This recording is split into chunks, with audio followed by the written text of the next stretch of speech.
Muy buenas noches a todos. Estamos otra vez encontrándonos en Desde la Madriguera, en esta charla número 17 que estamos haciendo desde el Conejo Blanco, este bonito espacio que estamos aquí dentro del Vive Astor Plaza.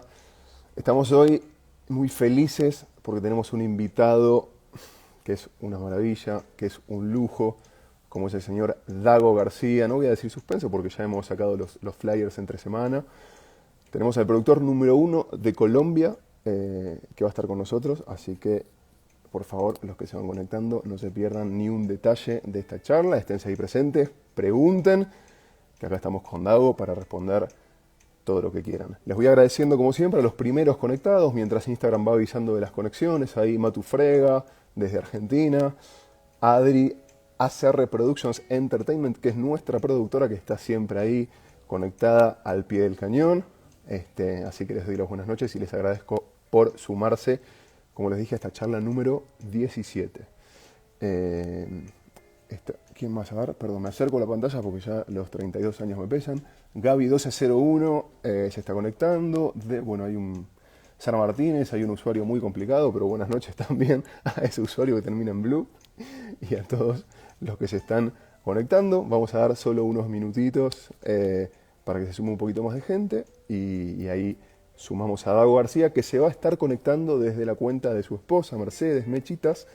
Así que ahí, cuando vean que no es una cuenta que no es la de Dago, pero el que está es Dago, es porque lo estamos haciendo por un tema técnico, lo estamos haciendo desde la cuenta de su señora esposa. Que ahí ya la veo conectada, así que directamente, ya que estamos acá hablando de ellos, vamos a sumarlos a esta transmisión, agregar. Y ahí estamos. Buenas noches, Ailu 192018. Buenas noches a todos. Y ahí estamos, ahora sí. Señor Dago García, buenas noches. Hola, ¿cómo estás? Muy bien, ¿cómo estás tú? Bien, hermano, aquí. Bueno, antes que nada, antes de empezar a hablar, quiero agradecerte mucho porque sé que te estamos trasnochando con este horario, prácticamente. Sí, sí, sí. Tengo entendido, bueno, sabemos de tu extensa agenda de trabajo, sabemos que te acostás muy tempranito, que te vas a trasnochar por nuestra culpa, que amaneces muy temprano también, así que gracias por el espacio antes que nada. No, hombre, no hay problema. De vez en cuando vale la pena trasnochar, sobre todo si es para tener un momento tan agradable como este. Bueno, te agradezco por eso. También te agradezco porque te cuento algo, Dago. Sabes que hasta ahora tuvimos 17 invitados y sos el único que conoce este espacio en persona. Sos el único que conoce el conejo. El resto Sí, nadie lo ha conocido todavía. sí. Sí, Así que, estuve allá hace cuánto, hace como y unos 7, 8 meses. 7, 8 meses, sí. Un espacio muy bonito, muy íntimo, ¿no? Me encantó. Bueno, bienvenido siempre. Sabes que acá te esperamos. Ok, gracias. Bueno, Dago, tenemos algunas preguntas que la gente estuvo haciendo entre semana, otras que van a hacer hoy, pero empecemos a hablar de lo primero. Primero lo primero. Eh, yo quiero saber cómo llega alguien que arranca siendo DJ a ser el productor número uno en Colombia. ¿Qué pasa en el medio? No, digamos que todo empieza en la universidad. Yo estudié comunicación social en la Universidad Externado de Colombia Ujú. en los años 80 y en esa época estaba como surgiendo el boom de lo audiovisual. Hoy en día digamos que lo audiovisual y el multimedia y todo esto que tiene que ver como con la forma de expresarte a través de la imagen está en el día a día, es parte de la cotidianidad. En los 80 no era así, en los 80 todavía teníamos una cultura muy del libro, muy del teatro, muy del cine, pero había pocas posibilidades de producir audiovisual. Y estaba empezando una especie de boom del audiovisual. Estaban empezando a llegar las primeras cámaras video home, que eso no existía hasta ese momento. Y en el externado había como cierto ambiente académico que promovía mucho lo audiovisual. Tuvimos unos profesores muy buenos y ahí se formó una generación grande de gente que terminó trabajando en los medios. De ahí viene mi amistad con el Flaco Solórzano, con Enrique Carriazo, con Álvaro Bayona, con Rodolfo Hoyos, con Juan Carlos Villamizar, con Juan Carlos Vázquez, una cantidad de gente que terminó trabajando en los medios Y una vez terminé la universidad, mientras estuvimos en la universidad estuvimos haciendo trabajos audiovisuales, pequeñas películas experimentales y fuimos, creo yo, pioneros en el negocio de grabar eventos con cámaras de video. Teníamos un amigo que se llama Gustavo Martínez, era un tipo que más o menos tenía dinero, y él se trajo una cámara de video de los Estados Unidos, y con eso empezamos un negocio de grabación de eventos que en el momento no existía. En los eventos estaba el fotógrafo, y cuando apareció el video, pues eso fue la gran novedad, y nos iba bien con ese negocio. Entonces empezamos a hacer eso, y paralelamente empezamos a trabajar en Quiebracanto, Bien. todavía estando en la universidad. Ahí primero fui portero, luego fui barman y luego fui disc jockey.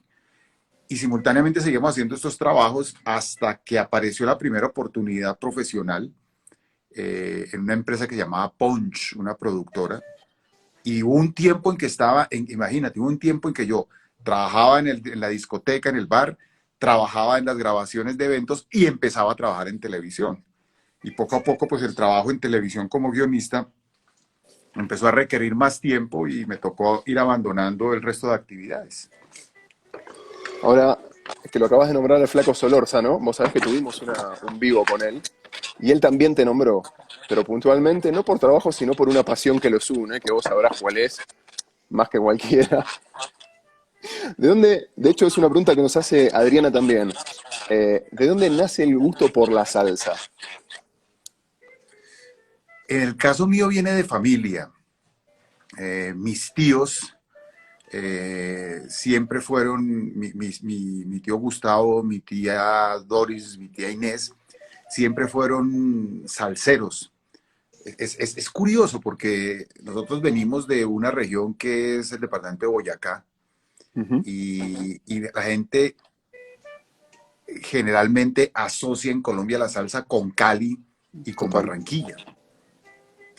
Pero digamos que en Boyacá hay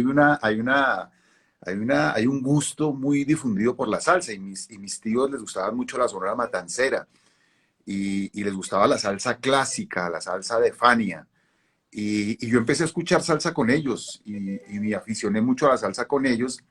Y luego cuando llegué a la universidad me encontré con otros compañeros que compartían ese gusto, entre ellos el Flaco Solórzano, e íbamos a los sitios de salsa de Bogotá donde se halla la música, en el centro, el Goce Pagano, la Teja Corrida, Quiebra Canto, y los salseros siempre nos juntamos, ¿no? Los salseros como que nos identificamos y nos juntamos y establecemos una cofradía.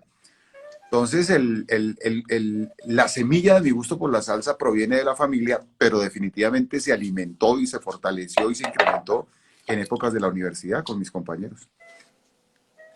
Bien, ahora voy a tratar Hay muchas cosas que te queremos preguntar, pero voy a tratar de ir en orden. Cuando estabas nombrando recién el tema de las películas, eh, estamos hablando que desde 1995 hasta hoy tenés 42 películas hechas. ¿Es cierto esto? Sí, O sea, Carlos. es muchísimo, pero muchísimo. Sí. Pero después también con la productora fuiste metiéndote en otros terrenos. O sea, no solo películas en cine, televisión, sino también teatro. Recientemente has tenido producciones para Netflix, en estas plataformas de streaming. ¿Cómo es el paso o cómo la productora se va abriendo paso en estas nuevas plataformas, en estos nuevos negocios? ¿Cómo vas incursionando, metiéndote siempre en la tendencia, digamos, siendo pionero en todo? Sí, yo creo que todo parte de mi perfil profesional, por llamarlo de alguna forma, porque básicamente yo soy un guionista. Y, y mira que curiosamente yo terminé haciendo cine, produciendo cine, porque no encontré quién se interesara en mis guiones. Digamos que el tipo de cine que a mí me gusta hacer, que es un cine de entretenimiento, no en el momento en que empezamos, hoy en día es diferente, hoy en día hay mucha gente que está haciendo cine de entretenimiento, pero hace 10 años, hace 15 años, como que el cine se asumía como una actividad eminentemente artística, salvo casos muy particulares como el de Gustavo Nieto Roa, que en los años 70 y 80 hizo películas de cine de entretenimiento, como que no había quien a nivel de productores o directores se interesara por un cine de comedia ligera, de entretenimiento. Y era el cine que a mí me gustaba escribir. De pronto también un poco como resultado de mi permanencia en la televisión. Digamos que la televisión y la televisión abierta es por naturaleza comercial, es por naturaleza un medio de entretenimiento. Y a mí eso siempre me ha gustado, el hecho del entretenimiento. Y cuando empecé a escribir películas de entretenimiento, no encontré quien se interesara, no encontré que esas películas les dieran premios de estos premios que daba el Estado. Siempre las películas que obtenían estas becas y estos estímulos eran como películas más artísticas, más de arte y ensayo. Y terminé produciendo mis películas pues porque nadie se interesó en producirlas, paradójicamente. Y un poco lo mismo sucedió con el teatro. A mí también el teatro me parece que también es una forma de expresión de la dramaturgia. Y también empecé a escribir obras de teatro y tampoco encontré eco entre la gente del teatro para producirlas. Y finalmente tomé la decisión de producirlas yo mismo y por fortuna pues las cosas han ido funcionando. Entonces, casi que yo podría decir que soy un escritor dramaturgo, es un guionista que terminó siendo productor por una necesidad de que sus cosas se realizaran y no encontrar eco en nadie más para que las realizara. Que hoy en día pienso que afortunadamente sucedió así, ¿no? Yo no puedo creer esto. Que me digas, no, como libretista, mis libretos nadie los aceptaba y empecé a producir y te hiciste el productor número uno. Sí, No, yo creo que no, o sea, ¿empezaste a producir sin saber producir? O sea, esta es una pregunta puntual. yo empecé a producir digamos que empecé a producir en la televisión. Ajá. En la televisión sucede mucho. Hay quienes dicen que el cine es de los directores, el teatro es de los actores y la televisión es de los escritores. Ujú. Y no está tan alejado de la realidad ese, como decía, axioma. Y yo fui durante muchos años escritor de televisión, escribí muchas series, mucha telenovela, escribí hasta programación infantil. Y en un momento de mi carrera, un presidente de la compañía donde siempre he trabajado en Caracol, un presidente que se llama Ricardo Alarcón, me propuso que produjera las cosas que escribía, que me encargara no solamente de la escritura, sino de producirlas, de organizar, de gerenciar los proyectos que yo mismo escribía. La primera novela que produje se llamó La Guerra de las Rosas, que era una novela que escribí con un socio que tenía en ese momento que se llama Luis Felipe Salamanca. Y de ahí en adelante empecé a ser productor de mis cosas. Produje La Guerra de las Rosas, produje Pedro el Escamoso, produje Pecados Capitales, produje la saga Negocio de Familia. De ahí en adelante empecé a producir y cuando tuvimos la oportunidad de empezar a hacer películas, pues ya tenía yo un poco el expertise Claro. de producir televisión. Y yo siempre he pensado que quien escribe y produce televisión es capaz de escribir y producir cine y teatro. La televisión es una escuela muy rigurosa de producción. En televisión tú tienes que estar produciendo constantemente porque la televisión es un devorador de contenido impresionante. En la televisión todos los días estás produciendo 40 minutos de audiovisual. Una Total. película, tú te demoras un mes o 2 meses para producir 90 minutos. En la televisión produce esos 90 minutos en un día. Entonces, eso exige como desarrollar ciertas habilidades en la administración y gerencia de los proyectos. Entonces, como que toda mi formación en la televisión, toda mi experiencia en la televisión, me allanó un poco el camino para el cine y me allanó un poco el camino para el teatro. Si tuvieras que elegir hoy, dejemos tema negocios, tema económicos de lado, por pasión, ¿qué es la que más te gusta producir? ¿Cine, teatro, televisión? Mira que he descubierto una cosa que hoy en día yo no sé si es por la novedad, hermano, pero hoy en día el mundo web me tiene bastante seducido y he producido dos series web, una que se llama La Nena, Ujú. Claro. otra que se llama La Guía Sexual para el Fin del Mundo, y es un espacio, curiosamente, por lo menos donde yo he encontrado que hay como una síntesis de la televisión, una síntesis de lógicas del cine y una síntesis de lógicas del teatro. Es bien particular, pero en este mundo web encuentras como una síntesis de todas esas actividades. Entonces, si fuera de los medios tradicionales, pues definitivamente mi corazón y mi sensibilidad y mi cariño más grande es la televisión. Pero actualmente a mí el mundo de lo digital, el mundo de la red, de las series web, me tiene un poco como atrapado, ¿no? De hecho, estoy Ahora preparando que, otro par de cosas en ese sentido. ahora que nombraste a la nena, que de hecho, bueno, la nena iba a estar acá, tenemos la valla puesta acá sobre la calle 67 Claro, que me acuerdo que yo creo me crucé a algunos de los actores acá que habían venido a ensayar, ya estábamos como muy avanzados con eso y bueno, llegó la cuarentena bendita. quería Eh, hacer, mira que con la nena quería hacer, o quiero hacer, porque es que esto todavía, pues algún día tendremos que superar esto, claro, pero con la nena mi intención era hacer una especie de transmedia, que la nena surgió en el mundo web, lo iba a llevar al teatro y ya, mejor dicho, ya íbamos a estrenar en 3 semanas. total. Ya estaba todo montado, ya estábamos ensayados, ya todo estaba hecho. Y después yo quería hacer la película de la nena. O sea, quería un contenido que había nacido en la web, iba al teatro y del teatro iba al cine y del cine regresaba a la web. No sé si lo sepas, pero la obra de teatro empezaba en el exacto momento en que terminaba la tercera temporada de La Nena. O sea, Ah, no sabía. había una comunicación directa. De hecho, en las promociones que ya teníamos casi montadas en Caracol Play, decía al final de la temporada de La Nena, ¿usted quiere ver cómo sigue esta historia?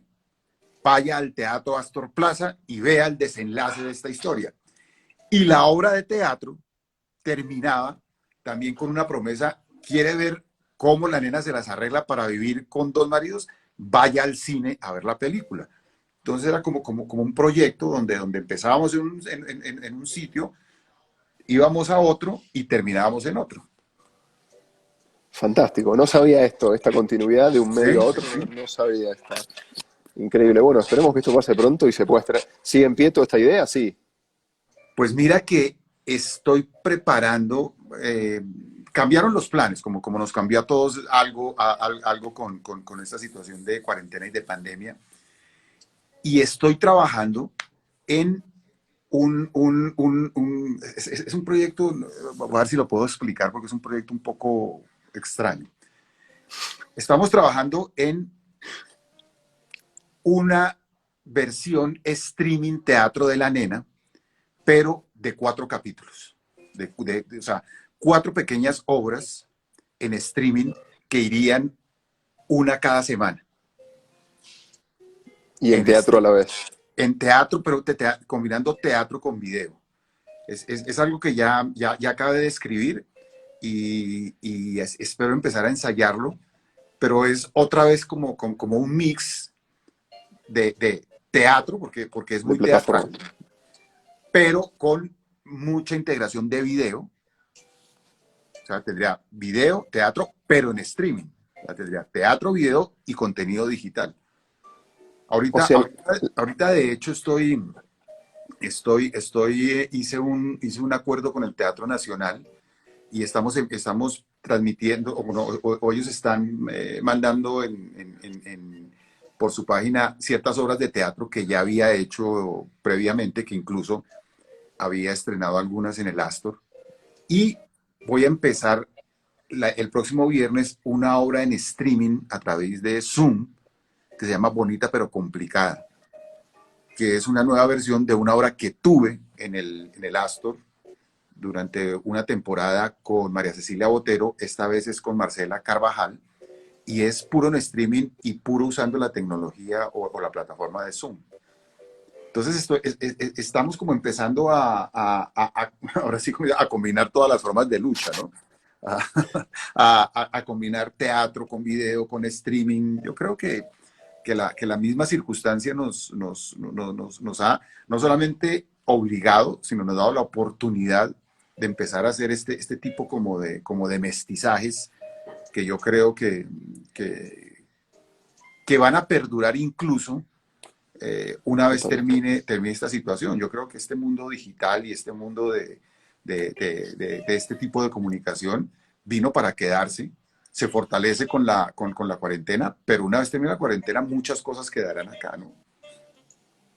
Quiero preguntarte también, ahora que estamos hablando de streaming y de nuevas tecnologías, por Netflix, tus producciones, bueno, Siempre Bruja, Chichipato es la más reciente, eh, es similar a la televisión, es otro lenguaje, es otro público, o sea, es otra cosa, no es lo mismo ponerse todos los días a un horario a ver algo que tenerlo en una plataforma y decidir cuándo verlo.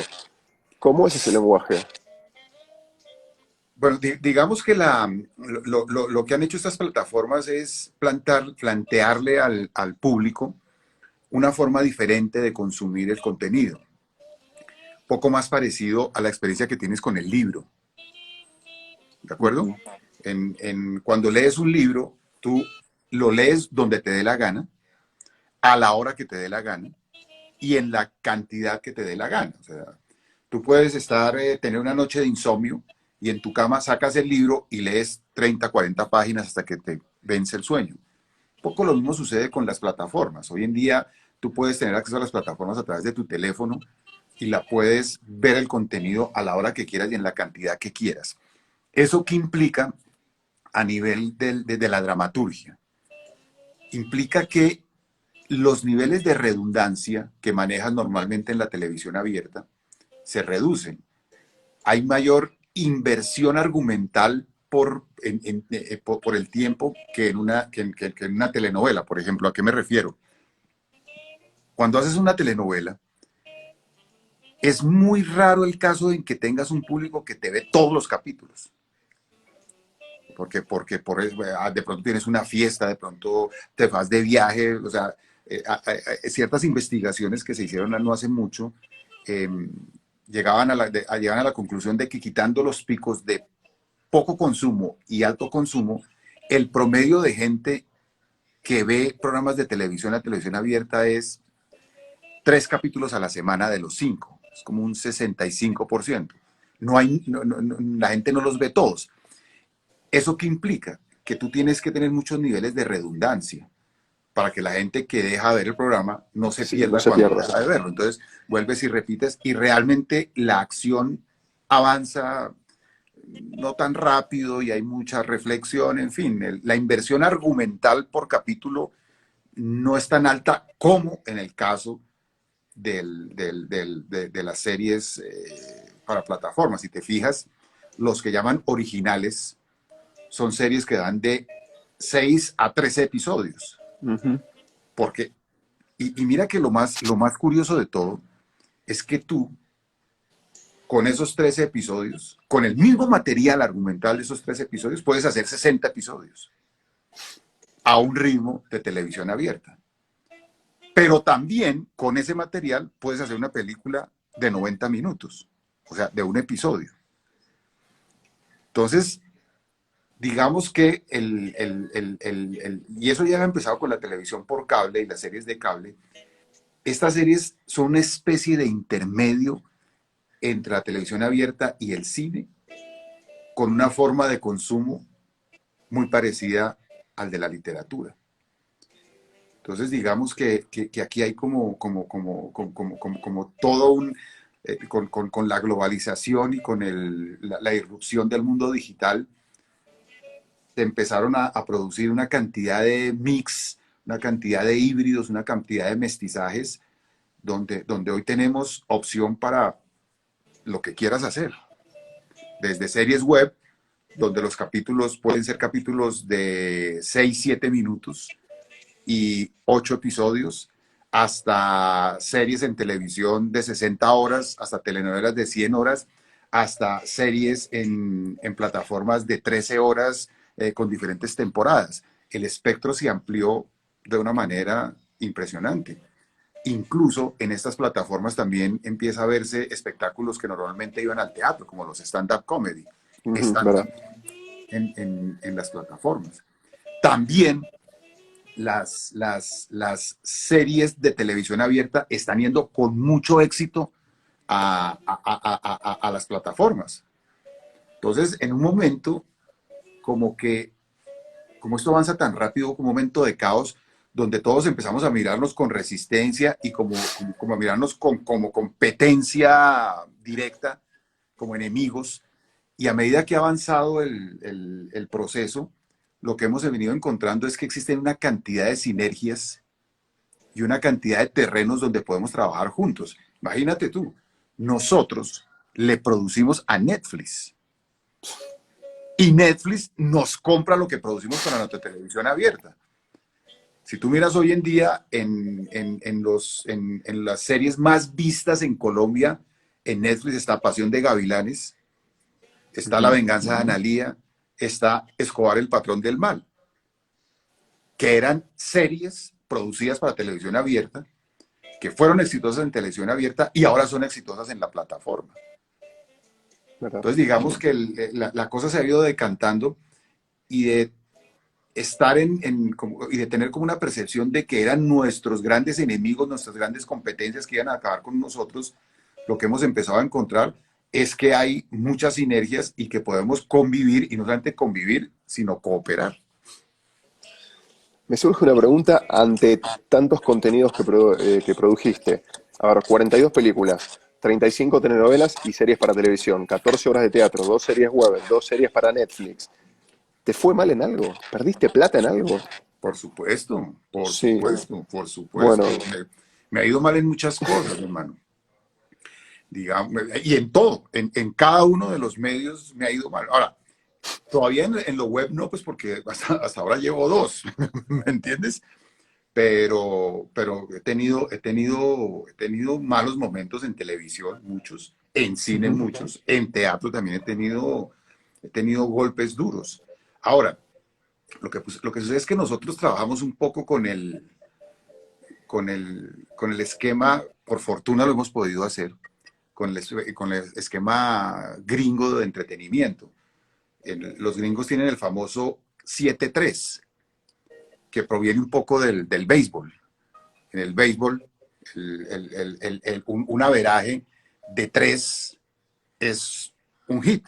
¿Y qué significa un averaje de 3? Que de 10 turnos al bate,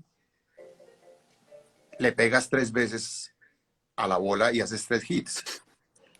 Y también ellos un poco lo trasladan al cine, sobre todo. Y ellos, las grandes majors, dicen, de 10 estrenos, necesitamos que nos funcionen 3. mira, Si 3 estrenos nos funcionan, el año fue súper exitoso. Si nos funcionan 2, estuvo bien. Y si funcionan 1, ahí vamos. Pero en el mundo del entretenimiento y el entretenimiento masivo, es muy complicado que aciertes, que tengas un average del 100%. Como no ha existido nunca en la historia del béisbol un average del 100%, ni siquiera, hermano, un average del 50%. No existe en la historia del béisbol, que es tan larga, alguien que haya llegado ni siquiera a un average del 4, o sea, que de 10 turnos al bate haya pegado 4 veces. Entonces nosotros en la productora de un tiempo para acá, nos hemos propuesto un poco trabajar así, con volumen. ujú, Producimos mucho y necesitamos que de eso que producimos, el 40% nos funcione. Si nos funciona el 40%, el ejercicio fue exitoso. Y por supuesto que he tenido momentos difíciles, momentos dolorosos, hermano.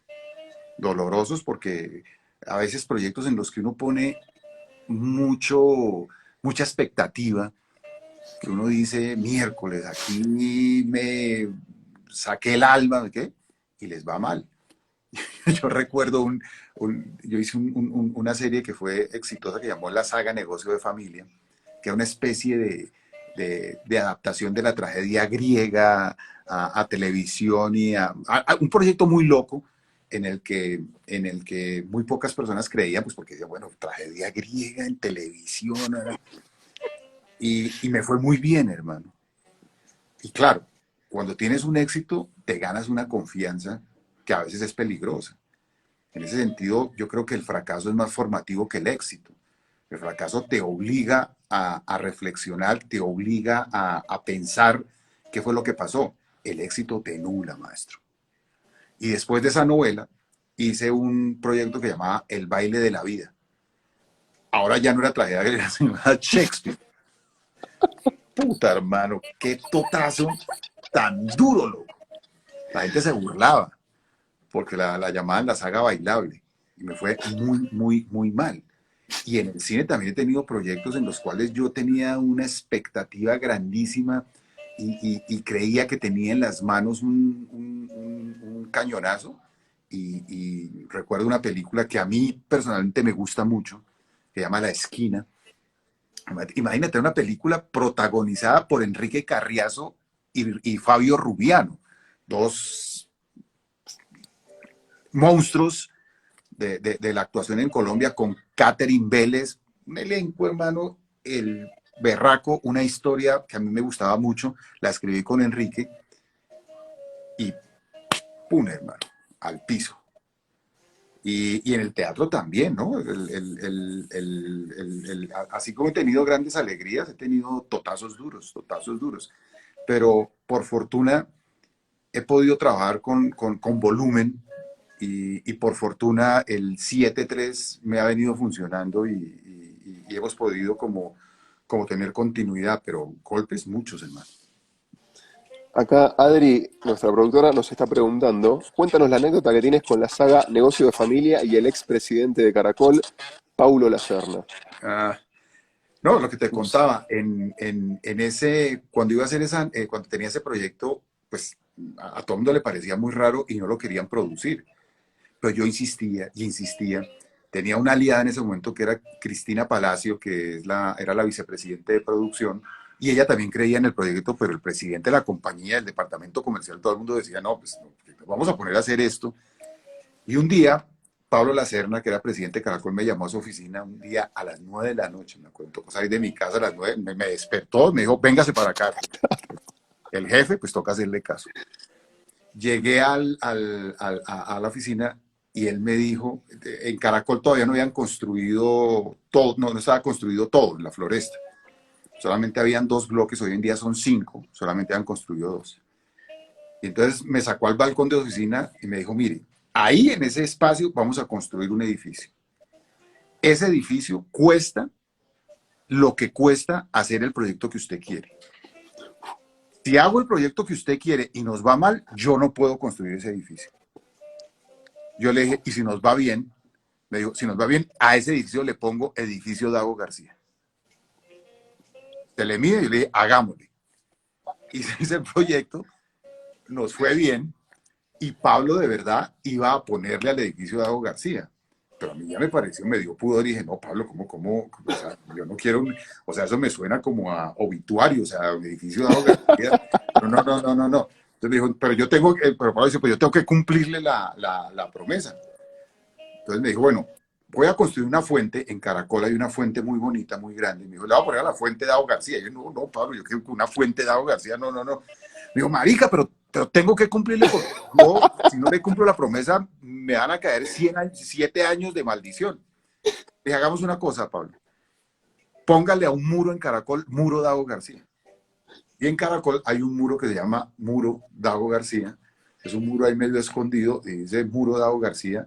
Y fue como el pago a esa apuesta que hicimos con esa serie.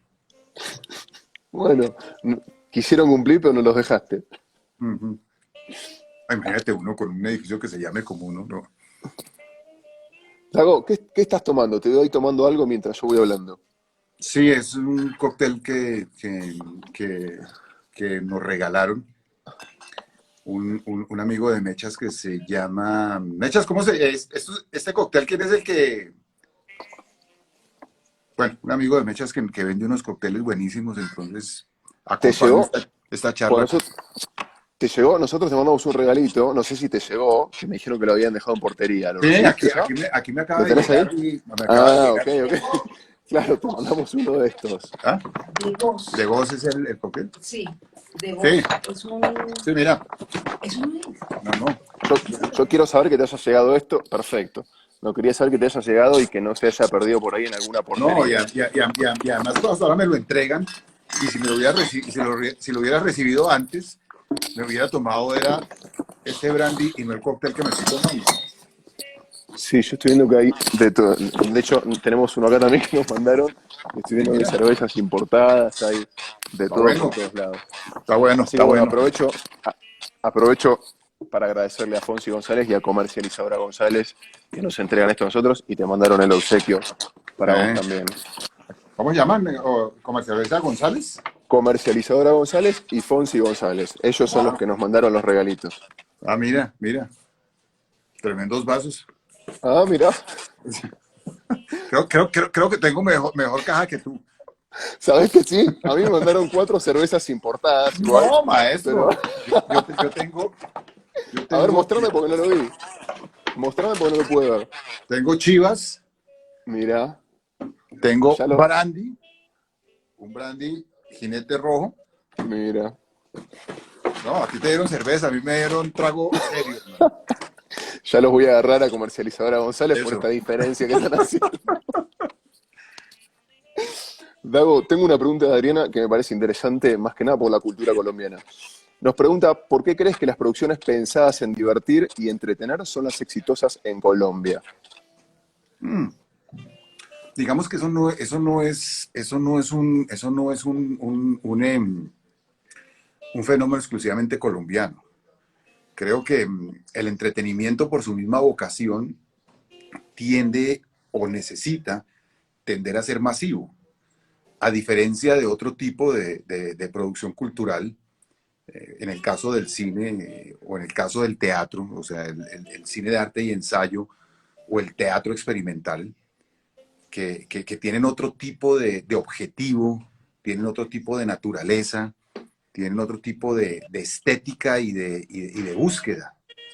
Yo creo que eh, la buena salud de una cultura está determinada por un buen equilibrio entre esa forma de arte que trata de tener una mirada profunda y crítica sobre la sociedad y el entretenimiento, que busca otro tipo de contacto con el público y otro tipo de experiencia con el público.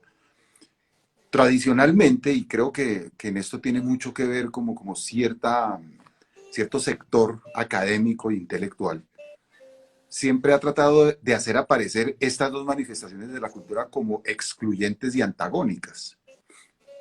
Y yo creo que definitivamente, y por experiencia propia, más que excluyentes y antagónicas, son solidarias y complementarias. ¿Sí? Una sociedad necesita tanto del entretenimiento como de este arte que cuestiona, critica y amplía la visión de la sociedad. Y de hecho, en la historia de la cultura, estas dos manifestaciones realmente han sido solidarias. El arte y el entretenimiento se necesitan mutuamente. El entretenimiento tiene una responsabilidad grandísima con el arte y lo tiene que subvencionar porque finalmente en el arte es donde se renuevan los lenguajes, donde se amplían las narrativas, donde se amplían los esquemas éticos de las narrativas. Eso siempre lo capitaliza el entretenimiento. Y como lo capitaliza, tiene la responsabilidad de subvencionar. En todas partes del mundo, las películas de comedia, las películas de acción, las películas de terror, esas películas que apelan a las emociones primarias de la gente y que se llaman entretenimiento, siempre van a tener mucho más público que las manifestaciones experimentales y las manifestaciones, por llamarlas de una forma, artísticas. Y debe ser así, y está bien que sea así. Entonces, digamos que no es un fenómeno exclusivamente colombiano. Las vanguardias siempre son de poco público, y así debe ser. Y las vanguardias se hacen, de hecho, de espaldas al público. El entretenimiento tiene otro tipo de vocación y otro tipo de narrativa y otro tipo de aproximación al público. Entonces, el entretenimiento necesita del gran público, el arte y ensayo no necesita del gran público, y a veces el gran público es una presencia incómoda en este tipo de manifestaciones. Mira, clarísimo. No, nunca había hecho se me había ocurrido hacer esta comparación. Otra pregunta de Adriana. ¿Cómo es un día de Dago García? ¿Cómo distribuyes el tiempo para tantos proyectos y trabajos que tienes para atender a tanta gente? ¿Cómo es un día de Dago García? Lo que pasa es que yo madrugo mucho, hermano. Sí sabía, sabía algo, por eso te pedí Entonces, perdón por la charla. aquí me tienen trasnochando, pero yo madrugo mucho, y eso me permite a mí tener un tiempo muy productivo. Yo me levanto a las 3 de la mañana, y de 3 de la mañana a 8 de la mañana, imagínate, hay ahí 5 horas Ujú. sin teléfono, sin vida de oficina, sin vida pública, sin nadie que te distraiga. Son horas de altísima productividad. Entonces, generalmente me levanto a esa hora, empiezo a trabajar, eh, escribo a esa hora, reviso algunas cosas que tenga que revisar de lecturas, y a las 8 empieza como mi vida de oficina, mi vida como interactuando con la gente con la que trabajo. En las tardes procuro hacer revisión de material, de ediciones, de pregrabados, y mi día termina más o menos a las 4 de la tarde. Si tú miras, de 3 de la mañana a 4 de la tarde llevo 13 horas trabajando, ¿de acuerdo? Bastante. Y a las 4 de la tarde trato de desconectarme, y a las 7 de la noche me voy metiendo al sobre, y difícilmente llego a las 8:30 de la noche. Entonces, yo diría que lo que tengo es como una especie de horario invertido, Ujú. eh, eh, que me permite aprovechar mucho cierto tiempo donde no existe ningún distractor, y eso me permite como... Y no tengo problemas con la madrugada, que uno diría, uy, es que qué sacrificio levantarse a las 3 de la mañana, pero toda mi vida, desde muy joven, fui insomnio, y en un momento como que dije, mierda, en vez de estar aquí dando vueltas en la cama, pues me levanto y me pongo a hacer algo. Entonces, a mí levantarme a esa hora, y lo estoy haciendo hace muchos años, hace 30 años. Entonces, yo no sé si la fortuna o no, de que no me cuesta ningún trabajo levantarme a esa hora, y no me cuesta ningún trabajo acostarme temprano. Eso permite que tenga momentos de mucha productividad, y que pueda destinar otros tiempos, pues, para las otras actividades que tengo que realizar. Volviendo al tema de la salsa que te apasiona tanto, ¿has producido algún espectáculo de salsa o algo afín a la salsa? Digo, ya que te apasiona tanto y que sos el productor uno acá. Digamos que no, musicalmente musicalmente he producido dos espectáculos. Uno que se llama Cepeda en Tablas, Ujú.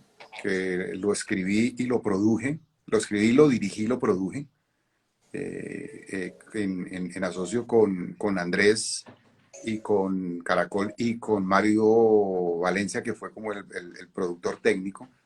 Hicimos 2 temporadas, hicimos Cepeda 1 y Cepeda 2 en el Teatro Julio Mario Santo Domingo, Ujú. e hice un espectáculo con Rafael Santos, el hijo de Diomedes, que se llama Amarte más no pude, que hicimos un espectáculo musical en el Teatro Patria. Y Ujú. también he presentado, no es producción mía, pero he presentado Planchando el Despecho, Eso también lo presenté en el Teatro Patria. Pero de salsa no he hecho un espectáculo.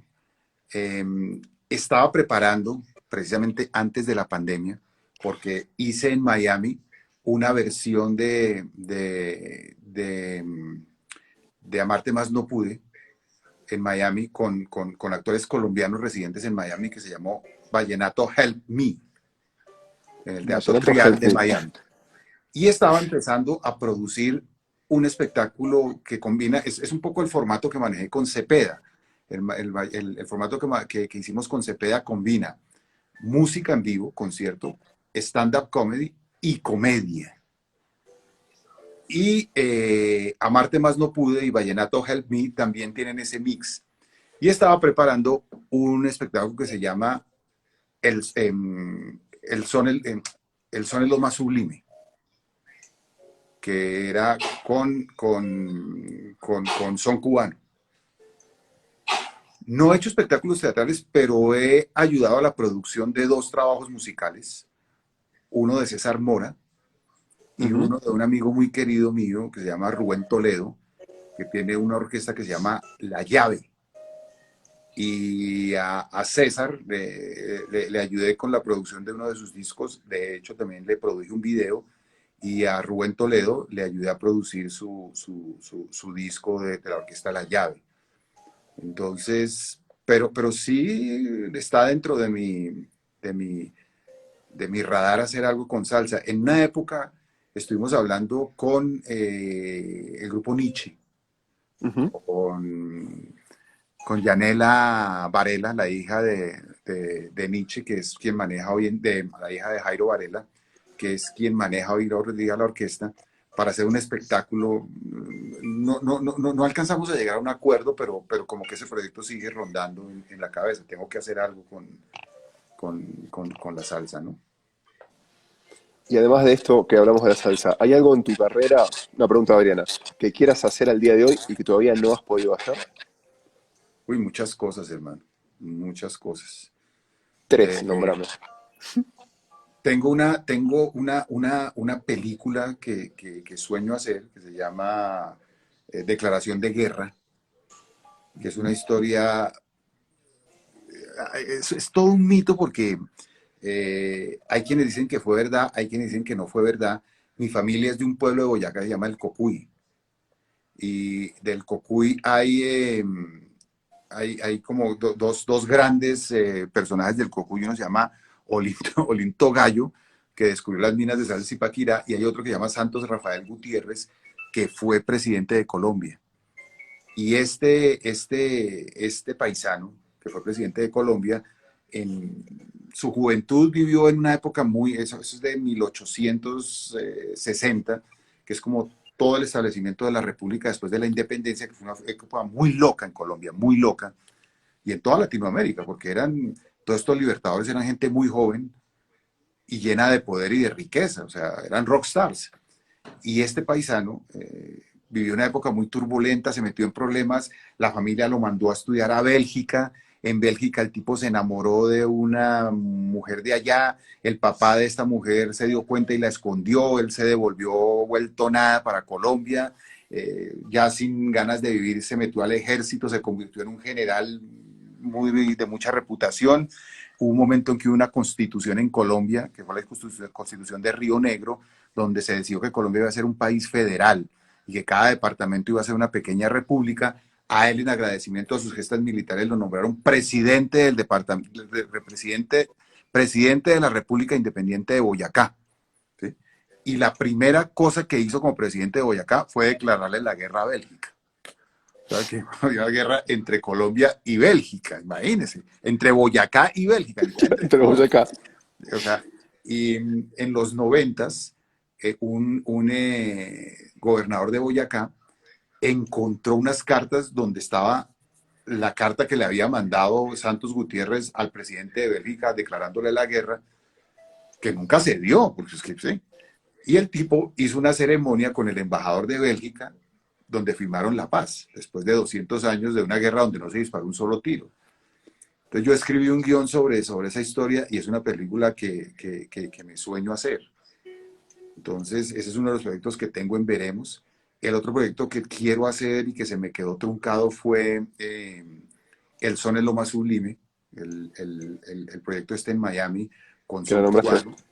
Y otra cosa que me sueño hacer es La Nena en teatro. La Nena, hacerlo ahí en el Astor y poder hacer como lo que te decía, pasar de la web al teatro y luego del teatro al cine. Entonces, no, hay cantidad de cosas que también hay un proyecto de seriado que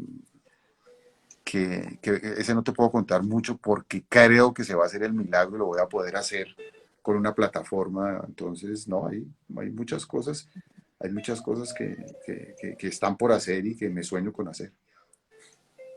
Bien, bueno, lo de la nena está muy próximo.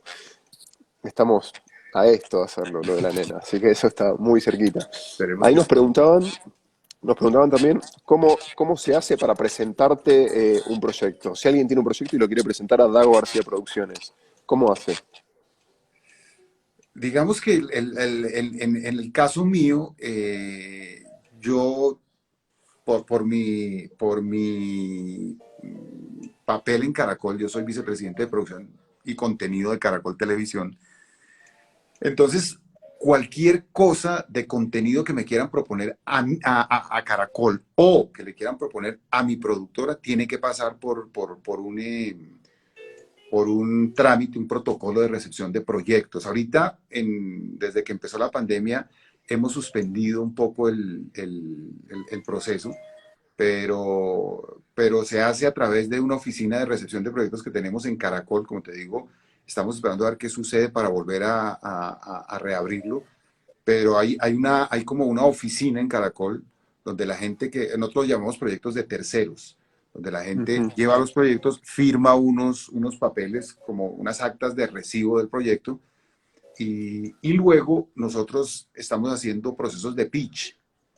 O sea, estamos llamando a quien tiene proyectos que se han inscrito previamente, los citamos a pitch y hacemos unas sesiones de pitch de un día completo, donde a cada uno de los proponentes les damos 10 minutos para que nos cuenten su proyecto. Ahí lo escuchan los productores, y si hay un productor que se interese como en apadrinar, entre comillas, el proyecto, empezamos como un proceso donde o podemos comprar la idea o podemos contratar al escritor, en fin. Y esperamos yo creo que en lo que queda de este año va a ser muy difícil que reanudemos esa dinámica, pero Ujú. yo creo que empezando el 21 volvemos a abrir nuestra oficina de recepción de proyectos y nuestras sesiones de pitch. Esto está en Caracol. Esto es en Caracol, sí. ¿Estás cerca del muro, Dago García? Sí, más o menos. Bueno, y la pregunta más importante de la noche que le hizo hace un ratito Diana Lucía Sánchez. Pregunta, Dago, ¿dónde dejó la chaqueta de jean? Con esa nos despedimos. Aquí está, mírala, esta Ah, es. la tenés. No se te Claro. veía. Este es un modelo para streaming, este es un modelo para series por Instagram. Bien, bueno. Dago, Instagram a los 60 minutos nos saca, nos corta directamente, nos quedan 6. No quisiera que eso pase, así que voy a aprovechar los últimos 6 minutos. Primero para agradecerte a vos, a Mercedes, su tiempo, su humor, su buena predisposición, tu hora de sueño que nos regalaste. Yo creo que mañana te podés levantar a las 4 de la mañana para recuperar esta. Esa me la pagas tú cuando todo se normalice y vaya allá a tu pequeño teatro y hagamos algo allá. Pero Y ese promesa, día, mira. y ese día cantina libre para mí. Pero mira, está la barra atrás, está la barra Sí, esperándote. por eso te lo Es más, digo. Además, de hecho, además tengo el espectáculo para ese espacio, hermano. pero estamos esperando que vengas y acá hacemos lo que quieras. Yo De sé. hecho, te cuento entre nos que habíamos hablado también para hacer un parche salsero con el flaco. Que venga el Ah, flaco, pero que queríamos que vos toques, que vos seas el DJ. Y hacer un parche de salserito. Así que eso pero, sigue en pie pero ya, para firmado, hermano, firmado, de una, de firmado. una. ¿Te gusta la salsa a ti? Sí, yo si bien soy de Buenos Aires, ni la bailo porque soy un queso, pero sí me gusta mucho. Bueno, Así que aquí estamos. Bueno, agradecerte a vos, a Mercedes, agradecerles a nuestros patrocinadores, a Fonsi González de Comercializadora González por los regalitos, a muchas nuestro gracias. equipo, a nuestro Adriana Rodríguez, la subdirectora de todo este teatro, tanto del Sí, Astor como de este y nuestra productora, Ángel David Acero, nuestro jefe de medios también, por apoyar el espacio. Así que, Y a y Luz gracias a, Amparo y a Ricardo, hombre. claro, a Luz Amparo y a Ricardo. Es que ellos son bajo perfil, no quieren que los nombremos No, mucho, pero ya los yo, nombraste y les yo a Luz agradecemos Amparo, también. yo a Luz Amparo la adoro, básicamente. Ella es una gran amiga, hemos trabajado muchas veces juntos y sé que tenemos una relación muy sólida y el Astor siempre lo va a sentir. Mientras ella esté allá, lo vamos a sentir como nuestra casa también. Y sí, tal cual es tu casa, así que siempre bienvenidos. Bueno, gracias de nuevo, gracias a todos los que están conectados. La semana que viene los esperamos también a este mismo horario, a las 8 de la noche, que lo vamos a tener a Diego Guarnizo de invitado, Ah, así que ahí los esperaremos a todos. Dago, quedan 4 minutos, ya nos despedimos. Una frase final del productor uno de Colombia a todos los que hoy estén. No te rías de falsa humildad porque sos el productor número uno, no pasa nada. Una frase final para todos los que hoy estén emprendiendo algo. Productor, artista, quien sea, que tenga su proyectito y lo quiera sacar adelante. yo creo que quien tiene un talento en sociedades como las nuestras, en sociedades donde realmente es tan difícil generar industria del entretenimiento y industria del espectáculo, creo que todos los que estamos metidos en esto lo sentimos.